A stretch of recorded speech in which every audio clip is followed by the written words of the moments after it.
जीवन बगिया ऐसी उलझी, फूलोगे कम कांटे ज्यादा, शिमता जीवन डूबी सांसें, आना है तो अब भी आ जा।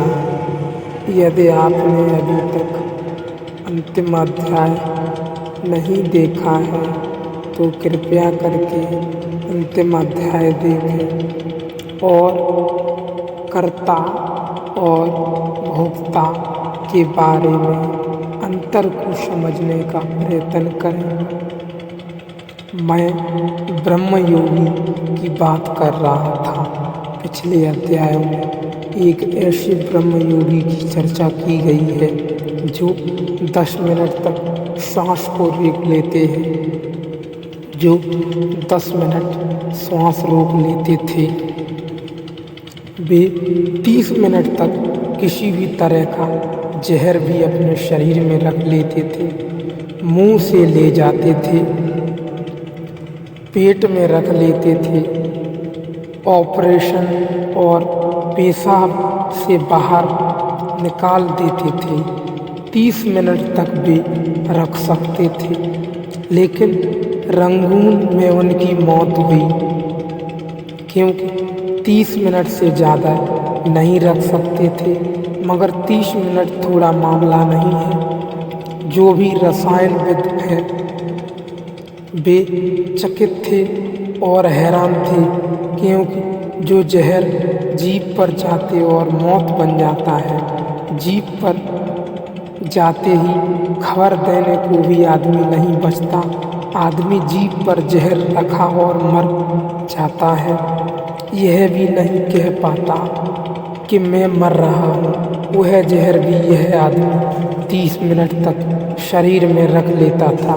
हैरानी की बात यही थी। तो हैरानी क्या है, क्या बात थी, राज क्या था? इसकी भी मौत हो गई। ब्रह्मयोगी की भी मौत इसी प्रयोग में रंगून में हुई।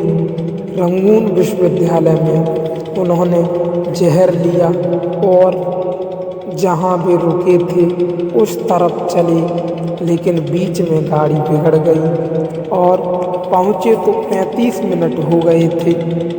तो बेहोश ही पहुँचे। 30 मिनट से ज़्यादा तो वे रख ही नहीं सकते थे। वह 5 मिनट की जो देरी हो गई गाड़ी के बिगड़ जाने से, वह मौत का कारण बनी। वह तो उनका सीक्रेट था, उनका रहस्य था कि 30 मिनट में अपनी जगह पहुंच गए। उसको निकाल डालते थे। उनसे जब भी पूछा जाता था कि तुम क्या करते हो, 30 मिनट भी इस जहर को करते क्या हो, कैसे रख लेते हो, तो वे कहते थे मैं अपनी समीपता नहीं बनने देता। मैंने जहर लिया है, इस भाव को मैं नहीं बनने देता। बस 30 मिनट से ज़्यादा मेरा बस नहीं है। 30 मिनट में मैं शिथिल होने लगता हूँ और ऐसा लगता है कि जहर लिया है, कहीं मर न जाऊँ। जैसे ही यह ख्याल आता है वैसे ही उपद्रव शुरू हो जाता है। समीपता, यह ख्याल तत्काल चेतना के निकट लाता है और चेतना कर्ता और भोक्ता हो जाती है। चेतना दूर रखी जा सके तो कुछ भी हो सकता है। सम्मोहन के आपने अगर प्रयोग देखे हों तो आप चकित होंगे बिल्कुल। आपको अगर 2 कुर्सियों पर लिटा दिया जाए, पीठ के बल दूर दूर कुर्सियां रख दी जाएं, एक तरफ पैर रखा जाए, एक तरफ सिर रखा जाए, तो क्या आप सीधे पड़े रहेंगे? पड़े रह सकते हैं। एक कुर्सी पर आपके दोनों पैर टिका दिए, दूर रखी कुर्सी पर आपकी गर्दन टिका दी। यह बीच का हिस्सा क्या सीधा टिका रह सकता है? यह कैसे टिकेगा? आप फौरन नीचे गिर जाएंगे। लेकिन आपको सम्मोहित कर दिया जाए, बेहोश और कर दिया जाए। आपको कहा कि आप एक लकड़ी के तख्ते हो गए हो जो झुक ही नहीं सकता, और पैर आपको कुर्सी पर टिका दिए और सिर आपका दूसरी कुर्सी पर। आपके ऊपर आदमी चल जाए इधर से उधर तक, आप झुकेंगे नहीं। क्या हो गया? शरीर वही है, इसलिए शरीर में कोई परिवर्तन नहीं हुआ है। हड्डियां जहाँ से झुकती थी वहीं अब भी झुकती हैं। आपकी छाती पर एक आदमी बैठा है और कमर नहीं झुक रही। बात क्या हो गई? सामीप हटा लिया गया।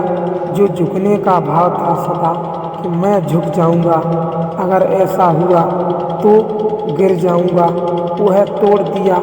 वह भाव भर तोड़ जाऊंगा, अगर ऐसा हुआ तो गिर जाऊंगा, वह तोड़ दिया तो गिर जाऊंगा। वह भाव भर तोड़ दिया गया साईं वहीं का वहीं है। चेतना को वहाँ से हटा लिया गया और चेतना को नया भाव दे दिया गया कि तुम लकड़ी के सख्त तख्ते हो। राम मूर्ति अपनी छाती पर हाथी को खड़ा कर लेता था। राज क्या था? छाती इतनी मजबूत नहीं होती कि हाथी खड़ा हो जाए। किसी की भी नहीं होती, न राम मूर्ति की थी। हो नहीं सकती, वह कोई सवाल ही नहीं है। आदमी की छाती है, कितनी ही मजबूत हो, हाथी का पैर चकनाचूर कर देगा। राम मूर्ति के भी उस प्रयोग में सामीप्य को हटा लेने की कला के अतिरिक्त और कुछ भी नहीं। और आप भी हटा लें तो हाथी खड़ा हो जाए तो आप नहीं टूटेंगे। टूटते ही इसलिए हैं कि टूटा यह ख्याल सघन हो जाता है। हाथी नहीं तोड़ता, यह बहुत मजे की बात है। लाओ त्से ने कहा है कि बैलगाड़ी में 4 लोग बैठे हुए हैं, एक शराब पिए हुए हैं, 3 होश में हैं। बैलगाड़ी उलट जाती है, यह शराबी को नहीं लगती, तीनों के हाथ पैर टूट जाते हैं। शराबी की क्या कला है, इसको खूबी मिली हुई है कि ये जनाब गिरे सबसे ज़्यादा, इनका टूटना चाहिए था। शराब पिए बैठे हैं, नरक का रास्ता तय कर रहे हैं, इनकी हड्डी पसली नहीं टूटी। ये मज़े से सड़क के किनारे लेटे हुए हैं और बाकी तीनों चीख चिल्ला रहे हैं शराबी को छोड़कर। उनकी हड्डी पसलियाँ सब टूट गई। असल में इसको पता ही नहीं है कि गाड़ी उलट रही है, हाथ पैर टूट जाएंगे। यह होश चाहिए था तो सामीप्य आती। ये बेहोश हैं, इन्हें पता ही नहीं है कि गाड़ी उलट गई है या चल गई है या क्या हुआ, कि गाड़ी में है कि गाड़ी के बाहर है। तो हड्डी के पास समीप नहीं आ पाते, इसलिए हड्डी बच जाती है।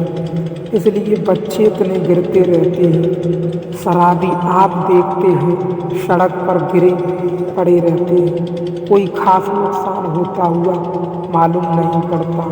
सुबह वे फिर भले ताजे अपने रास्ते पर चले जा रहे हैं। आप जरा इतना गिर कर देखो, बिना पिए बस एक ही बार काफ़ी होगा, फिर बिस्तर से उठाना मुश्किल हो जाएगा। क्योंकि हम जितना समीपता पकड़े हुए हैं, उतनी ही हमारी चोट, उतना ही हमारा बंधन हमें जकड़े हुआ है। जितनी हम चीज़ों के समीप आते हैं तभी वे हमें अपने में मालूम पड़ती हैं। वैसे वे सब चीज़ें हमसे बिल्कुल ही अलग हैं।